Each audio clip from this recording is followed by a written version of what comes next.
بسم اللہ الرحمن الرحیم فأتیت من فوق الزمان وتحته متسلسلا وامامه وورائه۔ یہ شعر اوپر والے شعر سے متعلق ہے کہ میں نے مصیبتوں میں تجھے دفع مصیبت کے لیے پکارا تھا، اسی سے متعلق ہے، یعنی یہ بھی شعر سیف الدولہ کی تعریف میں ہے کہ جب میں نے تجھے مصیبتوں میں پکارا تو کیا ہوا۔ لکھتا ہے فأتیت من فوق الزمان وتحته متسلسلا وامامه وورائه۔ متسلسل سلسلۃ الجرس بولتے ہیں، گھنٹی کی جو آواز ہوتی ہے، تو یہاں پر آواز کرتے ہوئے کا مطلب ہے گرجتا ہوا۔ تو زمانے کے اوپر سے اور اس کے نیچے سے اور اس کے سامنے سے اور اس کے پیچھے سے گرجتا ہوا آیا۔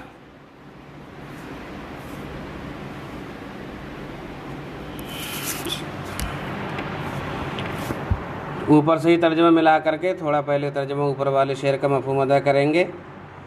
انی دعوتک لدفع الشدائد فجئت من کل جانب وحفظتنی وحمیتنی من الکوارث والشدائد۔ من للسیوف بأن یکون سمیجہا فی اصلہ وفرندہ ووفائہ۔ بے ان یکونا میں جو با ہے، اس کو مطلب یہ کفالت و ضمانت کے لیے آتا ہے۔ فرند کا معنی ہوتا ہے جوہر السیف، تلوار کے جوہر، مراد یہاں پر اس کی بہادری ہے۔ وفا تو وفا ہی ہے۔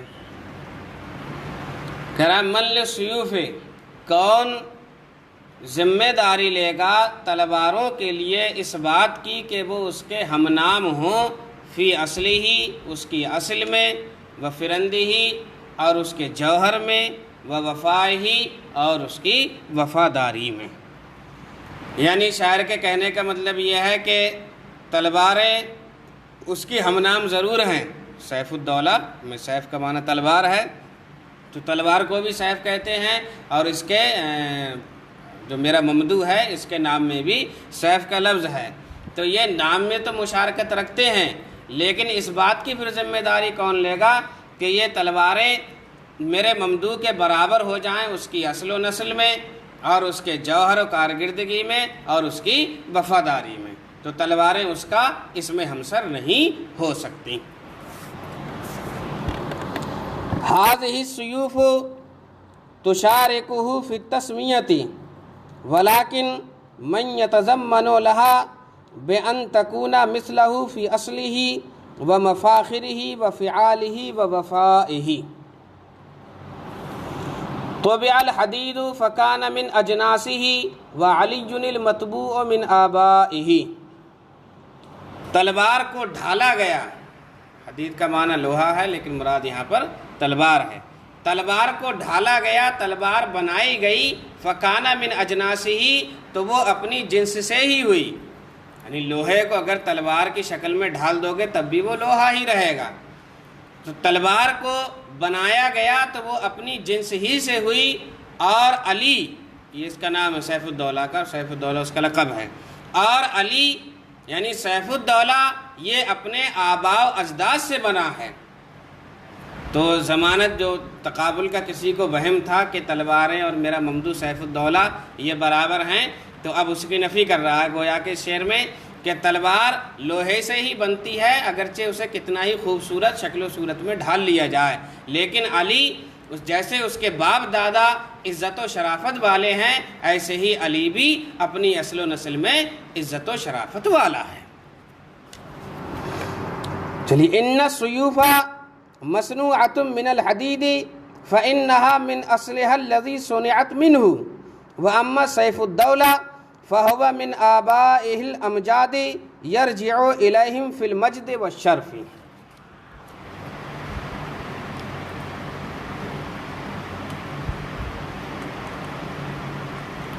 واستزاه سیف الدولہ فقال ايضا، اور سیف الدولہ نے مزید متنبی سے اشعار کی خواہش کی فقال ایضاً، تو اس نے یہ اشعار بھی کہے۔ القلب، اچھا یہ تو پڑھ لیا ہے۔ عزل العواذل حول قلب الطاہی وحول احبت منہ فی سودائہ۔ عواذل عازلہ کی جمع ہے، ملامت کرنے والی، حول ارد گرد، الطاہی تاہ یتیہ تیہن حیران و سرگرداں، تحیرہ تحیروں سے کے معنی میں ہوتا ہے۔ سودا دل میں ایک نقطہ ہوتا ہے، اسے بولتے ہیں، مراد یہاں پر جوف قلب ہے، دل کا بیچو بیچ حصہ۔ احبہ حبیب کی جمع ہے، دوست و احباب۔ عزل العواذل حول قلب الطاہی، ملامت کرنے والیوں کی ملامت میرے حیران و پریشان دل کے ارد گرد ہیں، اور محبوبوں کی محبت، دوستوں کی محبت یہ دل کے بیچو بیچ ہے۔ یعنی ملامت کرنے والیاں ملامت کرتی ہیں تو وہ میرے دل میں سرایت نہیں کرتی، وہ دل کے اطراف میں ہی گھومتی رہتی ہیں، اور دل میں جس چیز نے جگہ پائی ہے وہ محبوبوں کی محبت ہے۔ چلیے دیکھیے، ان لوم اللوائم یدور حوال قلب المتحیر لا یصل الی قلبی وحب الاحبۃ تمکنا فی جوف قلبی لا یتأثر من لومہن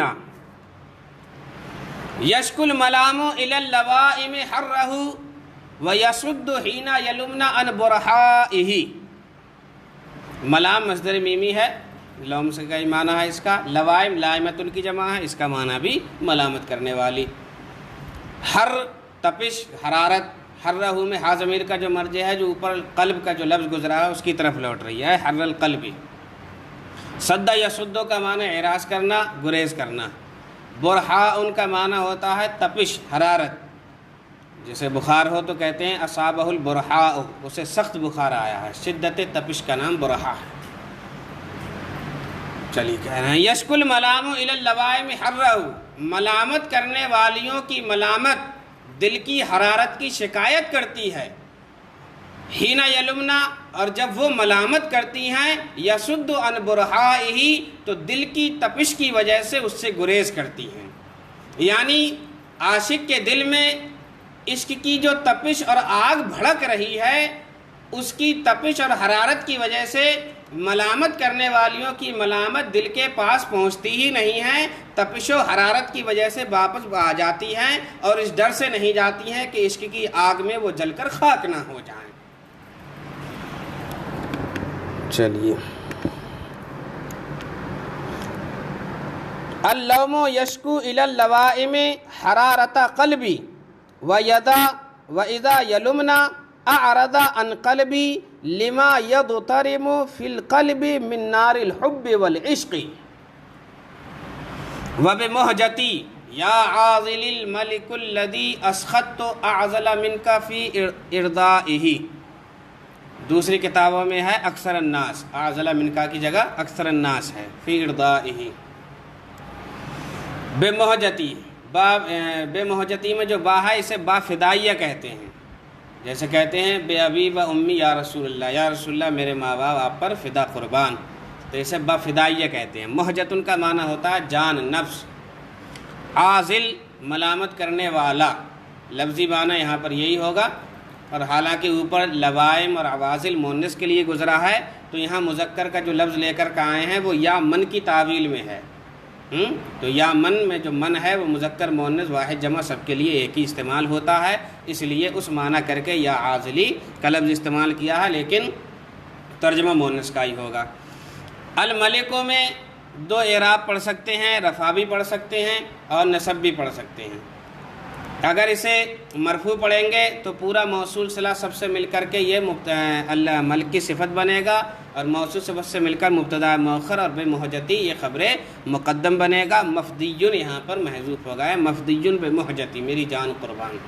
اور اگر الملکہ منصوب پڑھیں گے تو یہ پھر مفعول بہ بنے گا، اور بے مہجتی سے پہلے فعل مضارع محذوف مانا جائے گا، یعنی افدی بے مہجتی، فدا یفدی، فدان سے فعل مضارع ہوگا افدی بے مہجتی۔ تب یہ اس کا ظرف لگ بنے گا، اور الملک الذی پورا جملہ موصوف صفت سے مل کر کے مفعول بہ بنے گا۔ کہہ رہے ہیں یا عاذلی، اے میرے ملامت کرنے والی، میری جان اس بادشاہ پر قربان، الذی اسخطت اعزل منک فی ارضائہ، جس کو خوش کرنے کے لیے میں نے تجھ سے زیادہ ملامت کرنے والیوں کو ناراض کر رکھا ہے۔ یعنی تو نے کچھ ملامت نہیں کی ہے، تجھ سے زیادہ لوگوں نے ملامت کی ہے، لیکن میرا ممدوح جو سیف الدولہ ہے اس کی خوشی کے لیے میں نے ان تک کو ناراض کر رکھا ہے، اور میری جان اس پر قربان ہے، میں اس کو نہیں چھوڑ سکتا۔ یا من یعذلنی افدی بروحی و نفسی الملک الذی اغضبت من اکثر منک لوما لمرضاتہ ولم اترکہ، ان کان قد ملک القلوب فانہ ملک الزمان بارضہ وسمائہ۔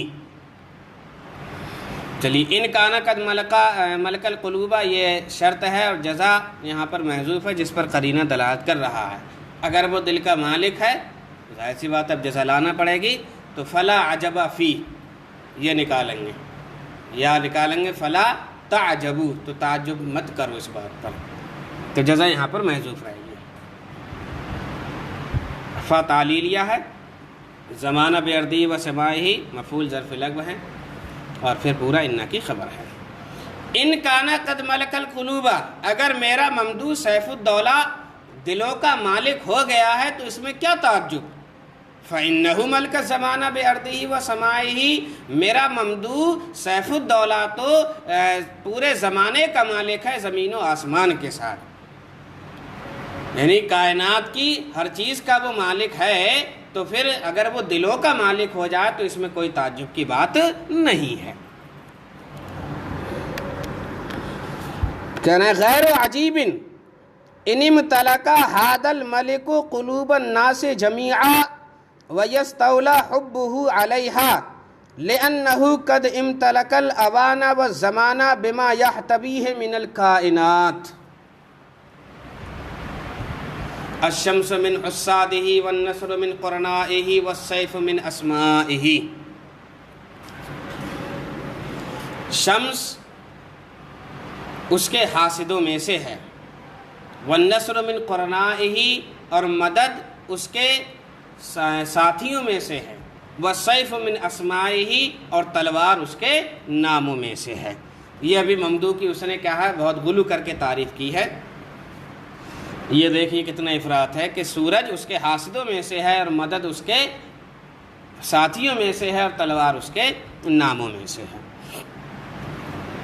یہ تینوں کنایا ہیں۔ الشمس سے کنایا کیا ہے اس کے ممدوح کے سیف الدولہ کے حسن و جمال سے، اور نصر من قرنائہ اس سے کنارہ کیا ہے اس کی طاقت و قوت سے کہ وہ جہاں بھی جائے فتح یاب ہوتا ہے، اور سیف سے کنایا کیا ہے اس کی کارکردگی سے، جس طرح تلوار اپنا کام کرتی ہے ایسا ہی میرا ممدوح بھی اپنا کام کرتا ہے، زیر نہیں ہوتا کبھی۔ تو الشمس من حسادہ، سورج اس کے حاسدوں میں سے ہے، اور مدد اس کے ساتھیوں میں سے ہے، اور تلوار اس کے ناموں میں سے ہے۔ تو اب میں تفصیلی ترجمہ کروں گا عربی میں اس کا۔ الشمس تحسدہ لکونہ اجمل منہا، والنصر یصاحبہ فہو منصور اینما توجہ، والسیف من اسمائہ لأنہ یعرف بالسیف الدولہ۔ این الثلاثۃ من ثلاث خلالہ من حسنہ و ابائہ و مضائہ۔ چلیے اب یہاں پر دیکھیے عین اور من، یہ دو لفظ عربی میں جب استعمال کیے جاتے ہیں تو ایک کی فضیلت بیان کرنے کے لیے، اور دوسرے کو ایک کو افضل اور دوسرے کو مفضول بنانے کے لیے استعمال کرتے ہیں۔ جیسے آپ فارسی میں مقولہ وہ آپ نے پڑھائی ہے، بولتے بھی ہیں آفتاب را خاک را چے نسبت از آفتاب، یعنی کہاں سورج کہاں یہ زمین۔ تو ایسے ہی اردو میں بھی آپ بولتے ہیں کہاں تم کہاں میں، یار مطلب آپ مجھ سے کہیں زیادہ بہتر ہیں، تو کجا من کجا، فارسی میں جو بولتے ہیں ایک جملہ۔ چلیے، تو اینا کے بعد جو اسم آتا ہے اسے مفضول بناتے ہیں، اور من کے بعد جو آتا ہے اسے افضل بناتے ہیں۔ تو مفضول پہلے ہوتا ہے اور افضل بعد میں ہوتا ہے. یہ طریقہ ہے اینا اور من کے استعمال کا. اب یہاں پر لف و نشر مرتب ہے. اوپر اس نے 3 چیزیں ذکر کی تھیں، اب ان 3 چیزوں کے مقابل میں 3 چیزیں یہاں پر ذکر کی ہیں. من حسن ہی، تو حسن کا تقابل صورت سے ہے، اور اباہی کا تعلق نثر سے ہے، اور مضاء کا تعلق اس کیا ہے سیف سے ہے. تو تینوں کو کیا اسی کے مقابل میں ذکر کیا ہے. ابا ان کا ابا یابا کا معنی ہوتا ہے انکار کرنا، کسی چیز کو ناپسند کرنا. تو جو اب کیا ہے ہر جگہ فتح یاب ہو، ایسا انسان مفتوح ہو کر کے، ہار کر کے، ہزیمت اختیار کر کے اپنے لیے ذلت و رسوائی کو پسند نہیں کرتا ہے. مضاء مضا یمزی سے ہے، کارگزاری یعنی بہت تیزی کے ساتھ اپنے کام کو کر گزرنا. کہہ رہا این ثلاثۃ من ثلاث خلالی، خلال خلتن کی جمع ہے خصلت و عادت. یہ تینوں جن کا ذکر اوپر ہوا، شمس، نصر اور سیف، یہ تینوں اس کی ان 3 خصلتوں کے مقابل میں کہاں ہیں؟ یعنی اس کا حسن اور اس کی خودداری اور اس کی تیز کارگزاری. تو اس کی جو تینوں اوصاف ہیں یہ اوپر کے تینوں اوصاف سے بلند و بالا ہیں.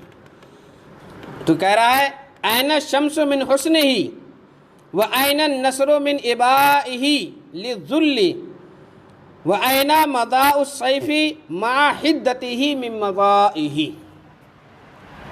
مدت الدہور وما اتینا بمثلہ ولقد اتا فعجزنا عن نظرائہ. نظیر کی جمع ہے نظرا، دہور دہر کی جمع ہے. عجزہ عاجزوں کا معنی عاجز و قاصر ہونا. مدت الدہور زمانے گزر گئے، وما اتینا بمثلہ مگر اس کی مثل نہ لا سکے. وَلَقَدْ أَتَا اور جب وہ آ گیا یعنی میرا سیف الدولہ جب اس عصر حاضر میں آیا، فَعَجَزْنَا عَن نُّظَرَائِهِ تو اس کا ہم پلہ لانے سے زمانے قاصر ہو گئے. یعنی میرا ممدوح زمانہ ماضی میں بھی بے مثل و بے نظیر تھا، زمانہ حاضر میں بھی میرا ممدوح بے مثل و بے نظیر ہے. یعنی زمانہ ماضی اور زمانہ حاضر میں اس کی کوئی مثال موجود نہیں ہے. کہہ رہا ہے لم یاتی الزمان بمثلہ فیما مضی من الدہور. لم یاتی الزمان بمثلہ فیما مضی من الزمان فلما اتا قصرت الدہور عن الاتیان بنظیر لہ.